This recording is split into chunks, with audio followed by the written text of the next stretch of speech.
What up, Cavs Nation? I'm your host, Ethan Sands, and I'm back with another episode of the Wine and Gold Talk podcast. And again, joining me, the three-headed GOAT, Chris Fidor, Jimmy Watkins, alongside with myself, coming to you guys on Thursday afternoon, leading up to another game for the Cleveland Cavaliers. This time, Chris Fidor is all the way in Arizona. We will not get into travel stories because today was uneventful. Just a little bit of a delay for Chris Fidor, so that's a little bit less on the funny side. I don't want to get into those stories because we do have questions from our subtexters to get into for another rendition of Hey Chris.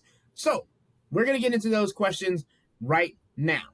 First one coming in from San Francisco. Anu says, as residents of Dean Wade Island, of which I am as well, how would you assess his recent play and potential playoff impact, best matchups, and conversely, risk of losing a playoff rotation spot? I know this has been really interesting because he's been up and down as of late, especially over the last couple of games during the Cavs losing streak. But Chris, what do you think about Dean Wade and obviously being the mayor of Dean Wade Island? We know that you've had some hot takes on him earlier this season, but I also want to get the question of you, how does DeAndre Hunter's acquisition impact Dean Wade's importance for this Cleveland Cavaliers team? I certainly think it lessens it, guys. I mean, I just don't think the Cavs have to rely on Dean the same kind of way. I don't think he becomes as much of a necessity, especially in a 7-game series against Boston. The advantage that Dean had over every other wing that was on this roster is he was taller than them. He was bigger than them. He was stronger than them. He had the kind of size that Isaac Okoro does not, that Max Strus does not, that Karis LeVert did not. So Dean gives you an ability to play the 3, 4, and 5 in certain lineups if you want to go small, and DeAndre has that same ability. So it just gives Kenny Atkinson another option. He can play both those guys together, or he could go with whoever is playing better defensively, whoever is playing better offensively. I don't think Dean is just going to vanish from the rotation because they need his defense, because they need his floor spacing, because he does help them in a variety of different ways. But if DeAndre Hunter is playing well and he's making a contribution and he's making the kind of impact that he was brought here to make, it just lessens the importance of Dean. In saying all of that, he remains one of their most impactful defenders. He is a 97th percentile defender. He is a better rebounder than DeAndre.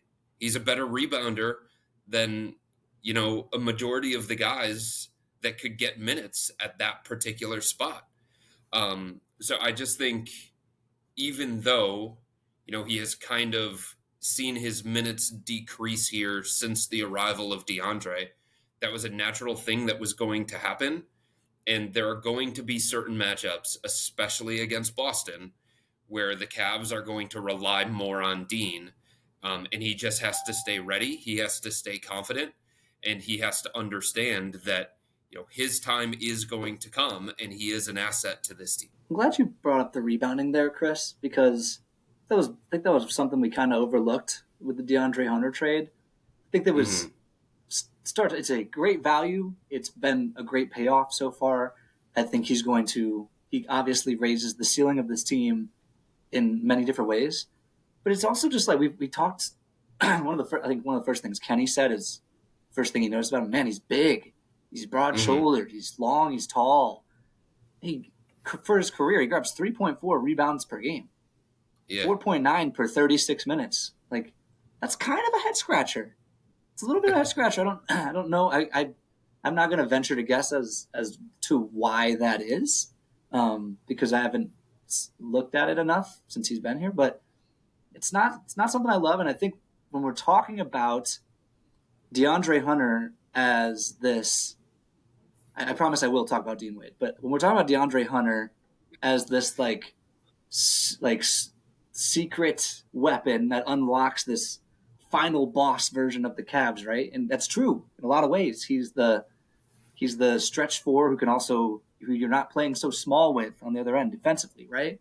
But rebounding is an important part of that. The Cavs are, as is, not, I haven't checked in a while, but they usually hang around 19th or 20th in defensive rebound rate, and that's while playing two bigs a decent amount of the time. So when DeAndre Hunter goes in there, you're at risk even more. And for some of these, I mean, it's not as popular strategy in the playoffs, but teams will exploit that if they see you, if they see that as a way to try to poke holes in the Cavs' final boss lineup, right? So that's just something that I think is worth monitoring. To the Dean Wade point, what I would say about Dean Wade before yesterday in evaluating his play was not shooting enough. And it's one thing to be missing shots. It's another thing to be not shooting enough altogether. In the, let's see, where's my basketball reference page? In the 1, 2, 3, 4, 5, 6, 7 games before the Sacramento Kings game, which was very encouraging to see. Dean Wade had 12 points, hit 4 threes, super reliable, even though they lost. He was taking basically 2 threes a game in 17 minutes per game, the previous 7 games, with a couple of goose eggs in there. And it is one thing to miss shots, but if you're not taking them, that's when teams start to feel comfortable just leaving you all alone, and that's a big problem in the playoffs. So it was good to see Dean hoist them and make them yesterday, and I do think I'm a little bit torn on my DeAndre Hunter's impact on Dean Wade here, because I think Dean Wade can be a player where I think needing him less can be a good thing for his confidence, right? Like there's not as much pressure on him to perform in 20 minutes than there would be if they need him to play 30 minutes every night against Boston. That's a very different equation. But on the flip side, if they don't need you, they can pull the hook on you a little bit quicker. I do think for the most part, his positional size is going to be tough for Kenny to keep on. We're talking mostly about a Boston Celtics series here because they've got two big wings who can do stuff. And I think we'll see a lot of Dean and DeAndre playing together, or at least one of them on the court most of the time with an Evan Mobley or Jared Allen in these situations. And then Isaac Okoro, we'll talk about him as it pertains to those guys too. But it's an interesting thing because, again, I think Dean can get that confidence bump from getting something taken off his plate.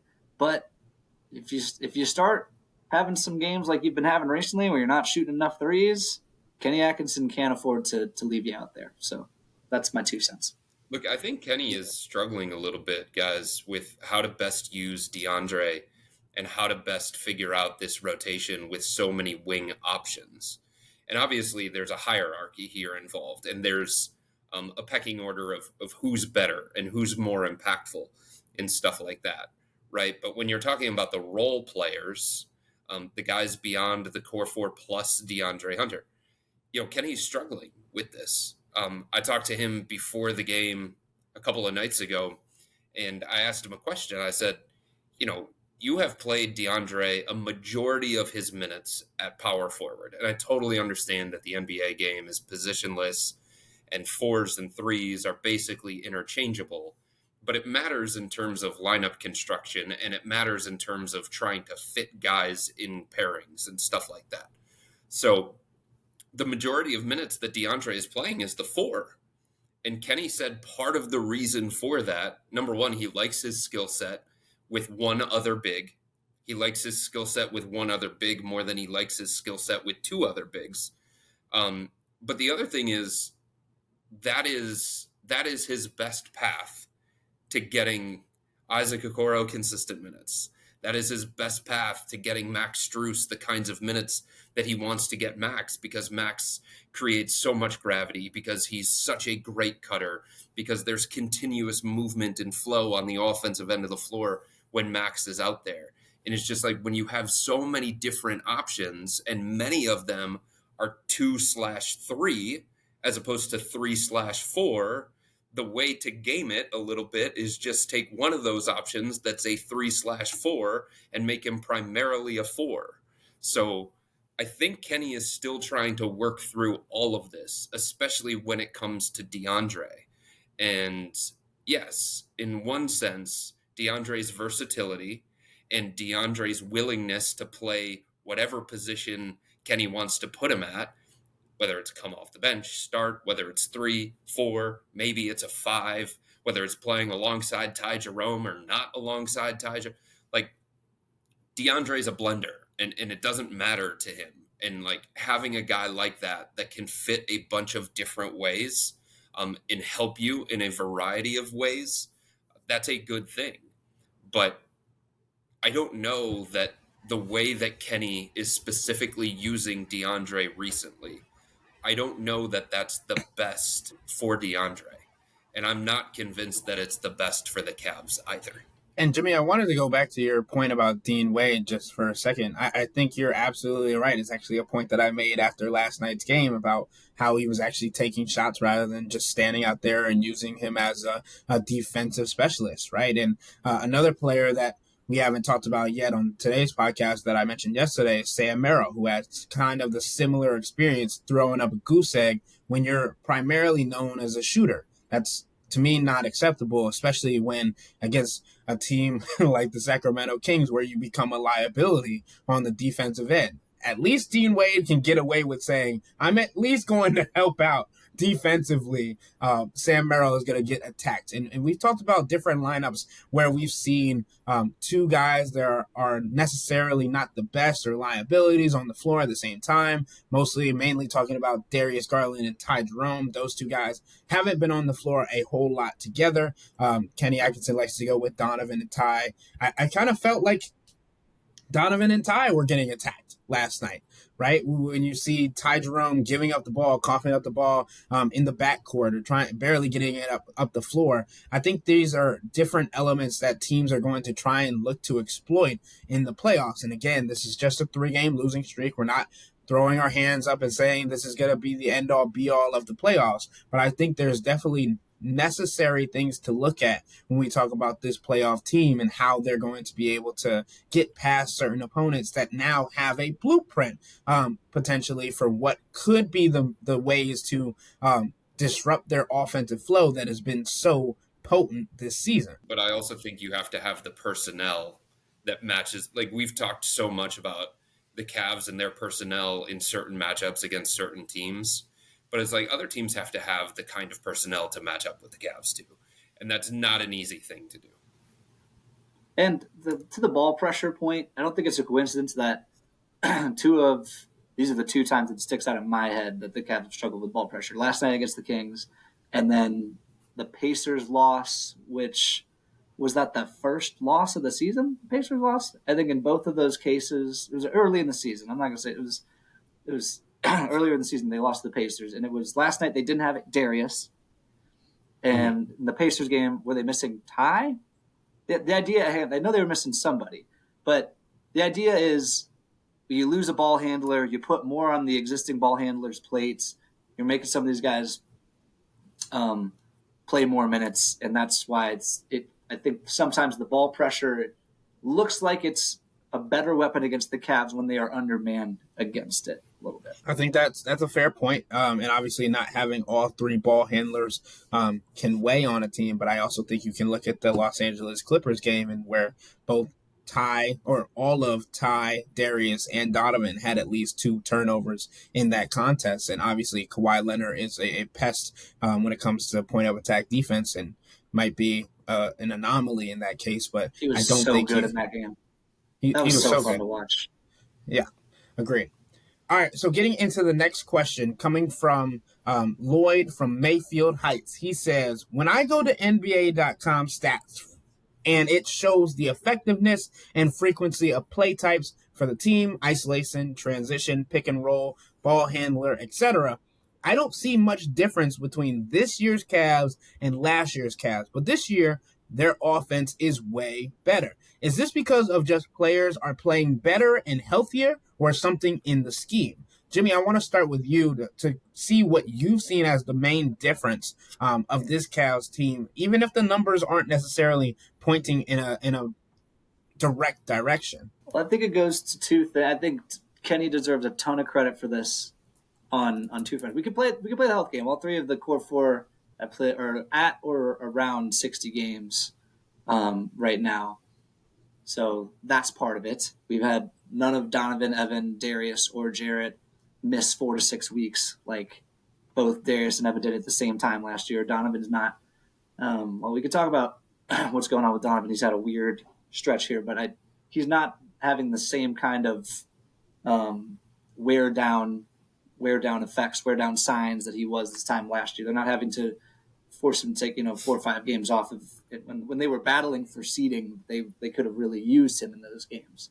So that's part of it. Sure, health always matters, but I would say the way that Kenny has diversified their offensive portfolio, the different ways that they can get into offense, the the way that they blend sets together. I've just been watching, I think, of Max Strus and the way that they'll run Max Strus off the ball, give him the ball, and then right into a pick and roll. Like Max Strus as a guy who's just dribbling and sizing a guy out, running a pick and roll, maybe not your guy. Max Strus is a guy with a head start running a pick and roll, very sound decision maker, capable passer who can make plays, who can make the nice pocket pass.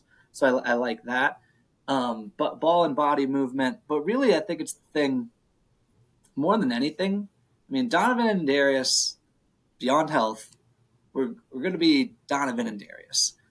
It's the thing that we were talking about at the very beginning of the year. It's George Niang saying, I don't feel like every shot I take is going to be determining whether I come out or not. Just think about all the guys who seem to have new life this year. Sam Merrill, new life. Ty Jerome, not fair because Ty Jerome wasn't healthy, but you guys think Ty Jerome would have been this guy under JB Bickerstaff? Really? I don't. I'm not sure he would have gotten the opportunities to be this guy. I really don't. Right. So that's half the battle right there, is making everyone feel like I can be me. And that's a hard thing to do on a basketball court because everyone has such a stark belief in themselves. But this thing needs to work. This thing doesn't work if we're not all sacrificing.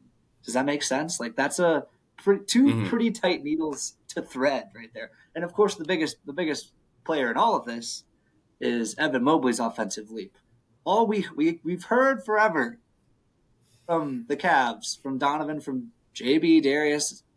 Evan can do this. I remember talking to Isaiah Mobley at Media Day 2023, and I was just asking him, like, how much can Evan do in a pickup game that he doesn't show us on the court? And Isaiah's like, there's not a single thing that guy can't do on the basketball court. It's like, okay, so why doesn't he do it then, right? And it's basically just there's a certain comfort level that you need to be able to try stuff in a game. A lot of I'll hand up. You put me on I'm a shoot around superstar. I can make 5-6 threes in a row. You get me running out there, I start getting tired. People start counting on me. I don't know. Lights get a little bright at the YMCA in there, and this is the NBA we're talking about. Evan Mobley has just. I've said it before. I'm blown away by all the progress he has made in one season, shooting the ball, playmaking, all the things that everyone told us he could do, but he's now been empowered to do. And part of that is Kenny and Donovan working together. Donovan, making concerted effort to get him the ball when they play together, stuff like that. But a lot of it is just this mystical Kenny magic that he has and has always had, that Kenny Atkinson tells me I can do something, I think I can do it. Yeah, I mean, I don't need to further that point anymore. I think we've touched a lot on that when it comes to Kenny and his ability to empower players and get them to believe in a different kind of way. I'll just look at the stat stuff, and I totally understand what people are talking about when they look at these things. But this is going to be a pick and roll heavy offense as long as Darius and Donovan are here. Like, no coach would come in here and go away from that because they are elite pick and roll players. And this is a pick and roll game. The NBA is a pick and roll game. So that is going to remain a staple of the Cavs. And there's going to be a high frequency of pick and roll stuff. But it's about what happens within that set. It's about what other counters they have, what other actions are going on alongside of that. This isn't just a stagnant, top of the key, pick and roll. Every opponent knows that's what the Cavs are going to do. Every opponent knows that it's going to be Darius or Donovan calling for a screen, using either Evan Mobley or Jared Allen, and just trying one specific action. It's not that. It's all these other things that are happening within that. It's the random cutting that is also going on. It's the continuous movement that's going on. To put this in perspective, the Cavs are number 1 in the NBA in points per possession on cuts. There's an art to that. There's a science to that. There's spacing, specific spacing and timing involved with all of that. The Cavs were not number 1 in the NBA in points per possession on cuts last year. They were outside the top 10. So that's something that's different as well. Where Evan Mobley is spaced on the floor, that's different from last year. The way that the pick and roll is happening with certain guys who are setting the screen, that's different this year. Isaac Okoro's screen setting is up from last year by close to 50%. Because he's not just camped out in the corner, asked to be a wallflower. He's being more involved in the offense. Max Strus, his screen setting is up.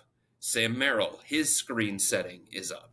So it's how the Cavs go about these pick and roll situations. It's what the Cavs are doing within that particular set and other actions that are happening off the ball and stuff like that. Evan Mobley as a pick and roll ball handler, that is way more advanced than what it was last year. So it's just, there's not as, even though the frequency of the Cavs with the pick and roll is still high in the NBA, and they're still top 5 in that. It's the way that they're going about it. It's the variation of these looks and these play calls and these sets. It's a level of unpredictability that is built into this offense because of the random cuts and stuff like that. That, to me, is where you feel like that Golden State influence that Kenny has brought here. Body movement, man. The veer actions, the slot cuts, all of the... I've had to learn so much just looking back at the highlights. I've had to learn so much more basketball knowledge of like the plays that are actually being ran, and necessarily the fun part about it is they're not always plays. It's just the principles and them having such high IQ of when to cut, when to set something up, and just the vocabulary gets very nerdy when you start like the Peja, like all these things that not a lot of the regular fans around the NBA understand, and it's also just Kenny Atkinson implementing all these things. It was funny at the beginning of the season when we just started seeing the actions being ran, and it was like, oh, remember when Kenny Atkinson had his third base coach windmill trying to send people up the court? Now it's get the ball out of their hands and get the ball up the court. Just like in baseball, just like in softball, the ball will always move faster than feet. So I just think it's the bigger picture, the actions that we're getting to see and the nuances of the game have grown a whole lot this season. Chris and Jimmy, I think you're both absolutely correct. It's the little things. It's not necessarily the numbers. It's not necessarily all these things. It's just how these players are operating under Kenny Atkinson. And of course, we give him a lot of credit, and he deserves it. He is the front runner for Coach of the Year. But we also have to admit that there have been times for the recent part of the season where he's made questionable decisions. And me and Chris talked about that in the podcast before this one yesterday. Can I put a bow on that point real quick? I think that marries what all of us were saying there. So it's the schematics and Kenny magic, whatever. In some ways, the schematics are the Kenny magic. So you think about Isaac Okoro not being a wallflower. There's such a massive difference between pick and roll happening and I'm just standing here waiting for the ball, spacing the floor, allegedly. People are guarding me, so I'm not really spacing the floor. Just standing here waiting, and me as a screener, I'm involved in the play. I feel like I could get the ball at any moment because legitimately I could. I think that's just that idea right there. The idea that people are, if you're cutting instead of waiting, and then obviously someone has to give you the ball to validate that, and that's part of what they're doing as well. But there's just such a massive difference in mentality when you feel like you're in the play, even if you don't have the ball. And connecting sports like Kenny Atkinson has done all season, it's like a wide receiver. Like, you always have to be looking for the ball just in case it comes your way, even when the play call isn't necessarily for you. But going into the next question, this one coming from Ben Y from Akron. He says, with the March coming to a close, it's March 20th when we are recording this podcast. He says, when do you expect the starters to start getting significant amounts of rest down the stretch of the season here? Will it be in April? Once we secure the 1 seed in the East, will we start resting more players for second halves or even entire games? Chris, I know you have a better insight on this, and we've talked about the Cavs wanting to go after the record, which is 66 games won in a regular season for the franchise history. They want to get to 67. That is still within reach, even though the 70-game mark no longer is. What do you sense is going to be how this Cavs team does? Are they going to ramp up? Are they going to ramp down? What's the plan? Well, people aren't going to like to hear this, and I totally understand why fans don't like when teams approach it this kind of way.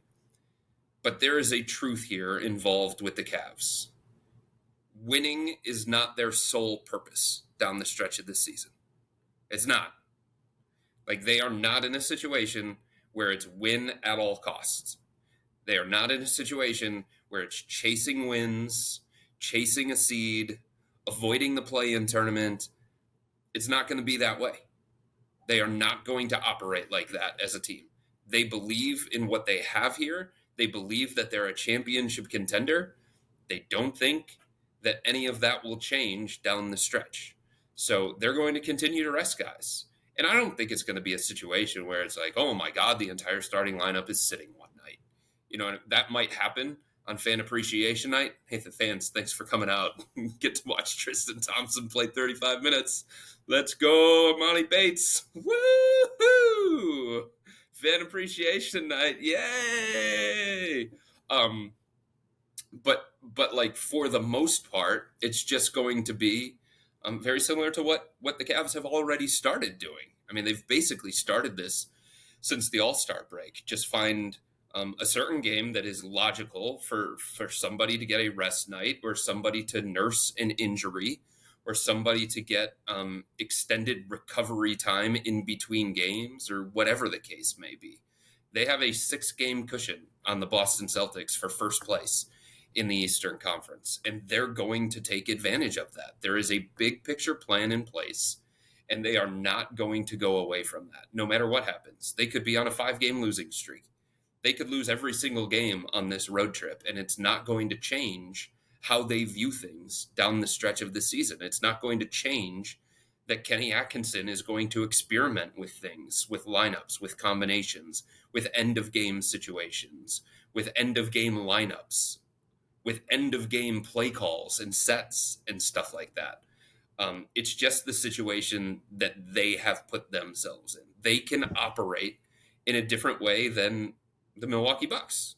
They can operate in a different way than maybe the Atlanta Hawks, who's trying to get out of a play-in spot and get one of the top 6. Whoever you want to bring up, they have given themselves the ability to do that, and they are going to take advantage of it because they think it's going to be beneficial. So, you know, if you start looking at the schedule and you're trying to figure out when these guys are going to play and when they're not, you know, the Utah game being a 3:30 afternoon start, which is actually going to be, 1:30, I think? Is that how the timing works out with that one for the Cavs on Sunday afternoon?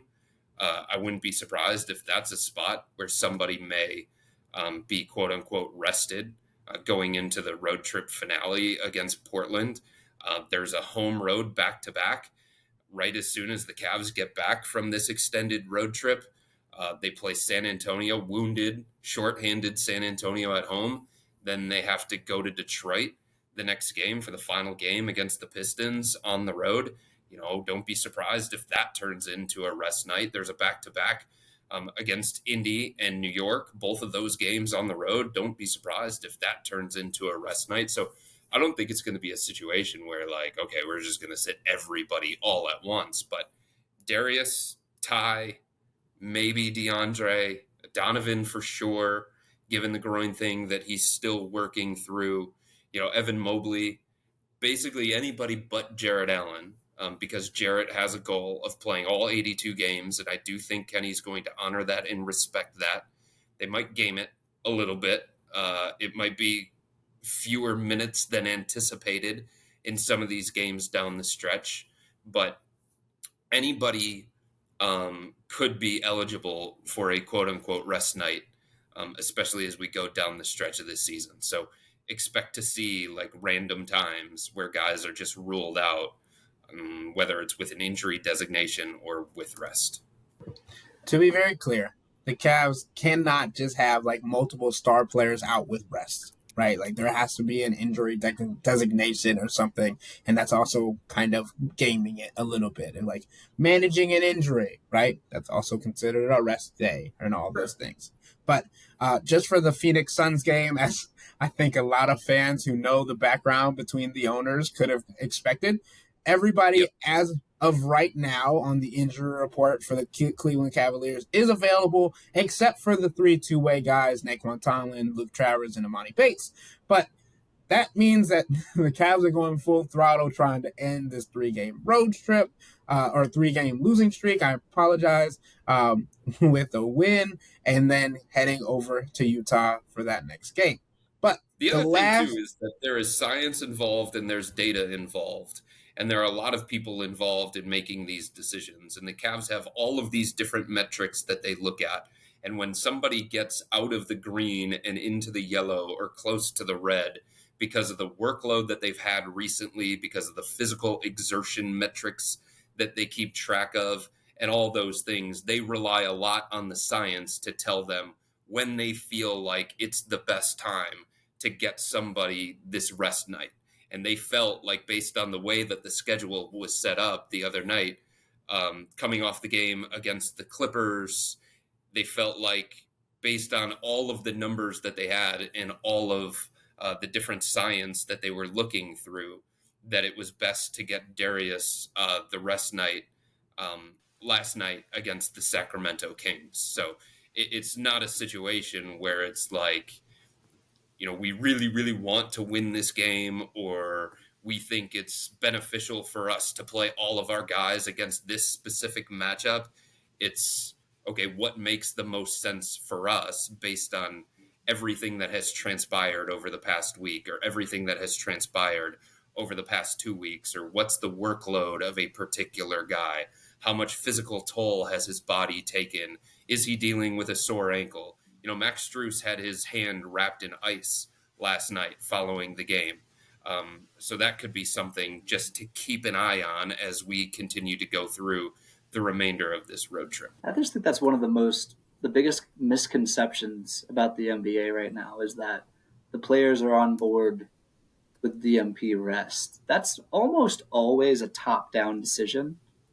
Like, by top, I mean doctor-driven decision. Coaches and GMs are on board with that because they know that the playoffs are when your legacies are secured as players. When your job security is determined as a general manager or a coach. So everything builds towards that. And I just think that I'm trying to think, like, maybe the Kawhi thing at the end of San Antonio, but like that's the only thing I can think of where like a team really wanted a player to play and the player was like, no.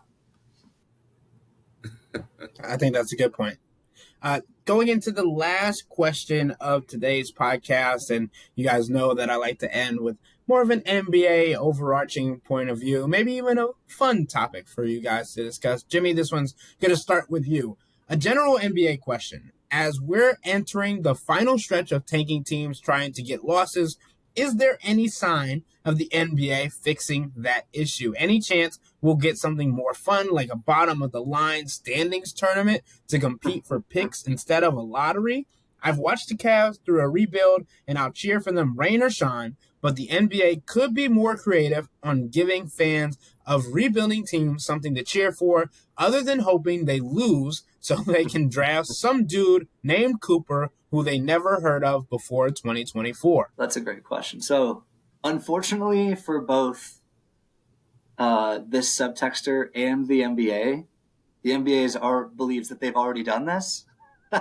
They've already tried the play-in tournament that gives the 10 seed, the 9 seed, or presumably I should say, gives people reason to chase the 10 seed and the 9 seed for the opportunity to get absolutely smacked by a 60-win team.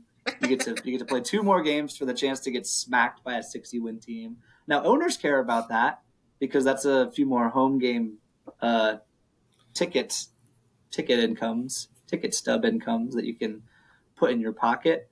But front offices, if I'm choosing between the 10 seed and the opportunity to draft a player who can raise my ceiling in a meaningful way, it's a no-brainer conversation. The other thing that the NBA has tried is that they have tried to disincentivize tanking by shuffling around the lottery odds. It used to be that the worst record in the NBA got I believe it was a 25% chance at the number 1 pick, and it descended from there. Maybe second place was around, I don't even remember what second and third place. It was like 20 and 17 or something like that. And regardless, it was 25 at the top. I know that. Now, the top 3 teams all get a 14% chance, and it dilutes from there.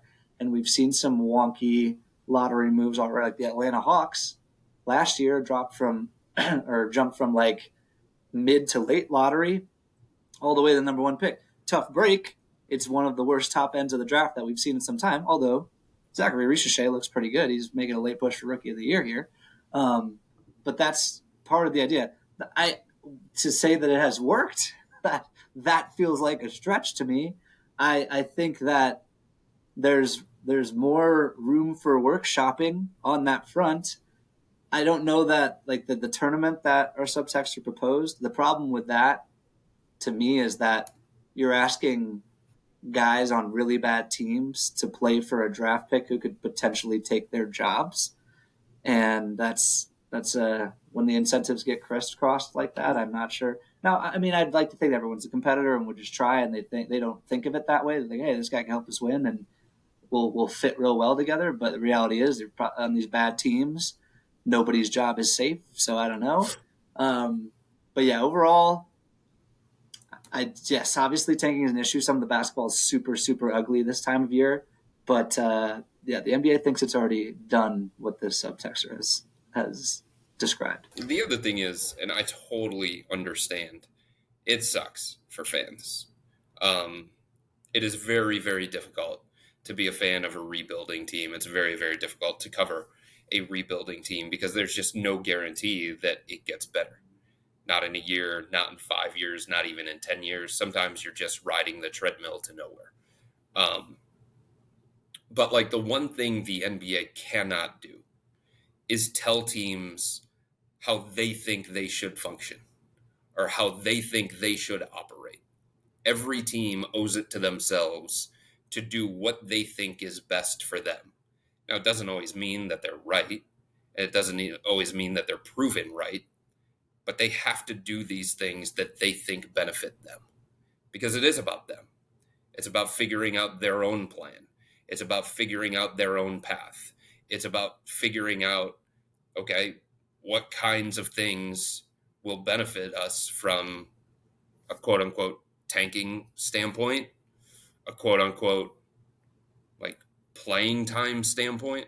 Like for some of these teams that have no incentive to play for and no chance to win a championship or no chance to go to the playoffs, there's value in playing all these young guys and just getting them meaningful opportunities and reps and in-game experience and stuff like that. So if that comes at the expense of a veteran player, the NBA can't say, hey, don't operate like that. Make different lineup decisions. Make a different starting group decision. Like they can't do that. There are rules, obviously, that the NBA has, and these teams have to abide by the rules. But beyond that, nobody should have to turn to the NBA and say, is this okay that we're doing? We think this is best for us, but what's your view of what we're doing? And I find it very interesting what the subtexter says about like a tournament for the lottery, right? I personally like that. right? Because it's not necessarily about the playoffs. It's not necessarily about being a 7 to 10 seed and getting to fight your way into the playoffs, not just the postseason, right?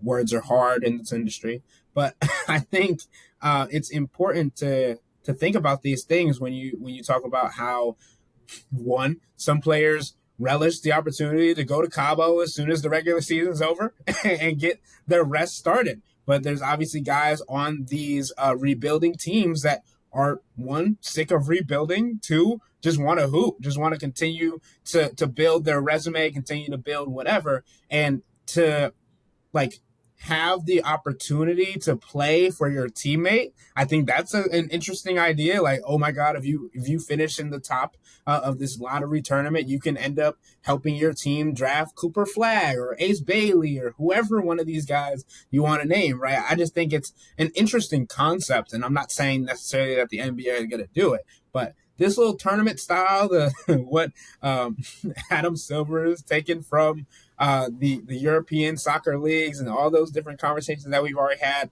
on this podcast, I don't think he's done necessarily with tournaments and trying to find ways to make things more entertaining for the fans. And this could be another way. So kudos to this subtexter. You definitely piqued my interest. I don't know about these guys, but I definitely think it's an idea. So the other thing is the other piece of pushback that would be on that tournament is that, well, that means the bad teams will stay bad, right? Like the idea that the draft, the reason the draft is the way it is so that we can keep parity alive, give those and bad teams a chance. Yeah, give them a fighting chance. I will say though, I'm very much in favor of, like, okay, if you pick in the top, however, pick a number, top 5, top 6, top 3, so many years in a row, you just don't get to be in it the next year. You just have to figure it out, all right? Because it's one thing to reward incompetency once, twice, maybe 3 times, but to keep doing it is something that I'm not on board with. I mean, since Adam Silver loves soccer so much, what about relegation? Get rid of them. See you Maverick later, Carter Kings. League? Maverick Carter League Washington with relegation? Yeah. See ya, Charlotte Hornets. Hey, man, the Charlotte Hornets just beat the Knicks tonight. So, I don't know. They come on. Got to put some respect on LaMelo Ball's name. Sorry, I'm just trying to rage bait Jimmy. Yeah, LaMelo Ball. 18 wins. LaMelo Ball would be your 18 wins. LaMelo Ball is the MVP of the NBA relegation league. I'm here for it. The Knicks were obviously without Jalen Brunson, but still, I don't know if you can say that's a loss that you still have marked on your calendar to play the Charlotte Hornets. They smacked them. Oh, yeah. 115-98. Like, if we want to have a conversation about MVP or first team All-NBA or second team All-NBA, the Knicks are helping make the case for Jalen Brunson here. To our tanking conversation, not nearly the same team without him. To our tanking conversation too, the other day, the Sixers played the Thunder, and the Sixers, I think if the pick is like 7 or above, if they finish in the lottery, then the Thunder get their pick. So the Thunder rested or whatever, injury managed, like, I don't know, Shea, Jalen, everybody but Chet Holmgren, and the Thunder still beat the Sixers by 33 points. Yeah. They're doing the same thing for tomorrow's game, I believe, too. Not everybody, but they do have some significant pieces resting, like Lou Dort's out. I believe that's the main one that comes to mind for me. I think Shea's going to play, but still. But, I mean, look, this is a product of rings culture. I mean, this started a while ago. If we have determined, the collective we, if we have determined that we are going to put so much weight on championships when it comes to evaluating team success, when it comes to GOAT conversations, when it comes to all of these different things in sports, if the collective we have decided that the only thing that matters is a championship of some kind, and we've completely devalued 50 wins in the regular season, or 55 wins in the regular season, or 60 wins in the regular season. If we have gotten to that point, if we have made that determination as a society, as a sports-loving society, then don't be surprised when these teams view it the same kind of way and they make decisions based on what's going to give them a best chance of winning a championship.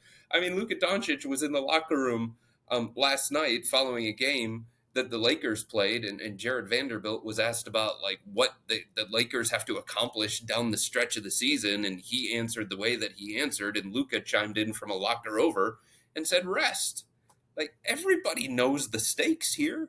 Everybody wants to be at their best in the playoffs and play their best in the playoffs, because if they don't, like, nobody's going to care about the 30 points per game that you put up in the regular season. They're going to be like, oh, empty stats. Can't do it on the playoff stage. Oh, sorry, you're a loser because you didn't win a championship. You know what I mean? Like, that's what we've all decided. So, of course, these teams are going to try and put themselves in the best physical and mental condition going into that time of year. You can't devalue 55 wins if they aren't accompanied by a conference finals appearance or better, and then wag your finger at you should have gone for 41 wins. Like, no, that you have to pick a lane here. All right, guys, just to add to the point that I was making about, or that we were making about the Oklahoma City Thunder resting players, Jalen Williams is also resting for tomorrow's game, or he's not resting. He's hurt. He's been hurt. Yeah, right.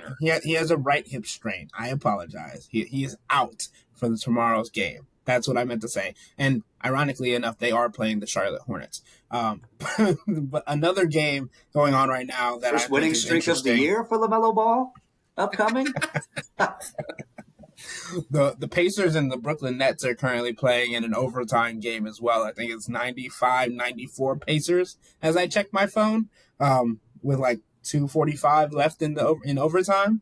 So I don't know, man. I really think everything is a toss-up outside of like the top two seeds in both the Eastern and Western Conference. And the Western Conference is just a toss-up outside of the OKC Thunder. But anyway. Let me just say, March basketball, man. March basketball leads to some really wonky results. It happens every single year, and don't be surprised if it continues in the final 2 or 3 weeks. And don't be surprised if the Cavs just lay an egg against some team down the stretch that you're like, oh my God, how?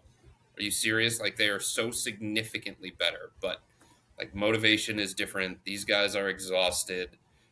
March basketball yields wonky results all the time. And just, that's why I say that you can't always put so much stock into the time of year.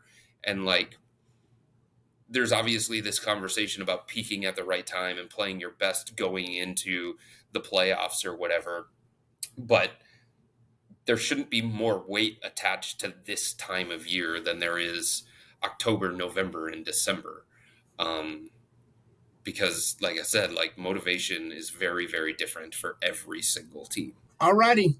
With all that being said, that'll wrap up another rendition of the Hey Chris episode of the Wine and Gold Talk podcast. But remember to become a Cavs insider and interact with Chris, me, and Jimmy by subscribing to Subtext. This is where you can send in your questions for our weekly Hey Chris episode. And if you want to get a shout out on the podcast, this is the way to do it as well. To do so, sign up for a 14-day free trial or visit cleveland.com/Cavs and click on the blue bar at the top of the page. If you don't like it, that's fine. All you have to do is text the word stop. It's easy. We can tell you that the people who sign up stick around, because this is the best way to get insider coverage on the Cavs from me, Chris, and Jimmy. This isn't just our podcast, it's your podcast. And the only way to have your voice heard is through Subtext. Y'all be safe. We out.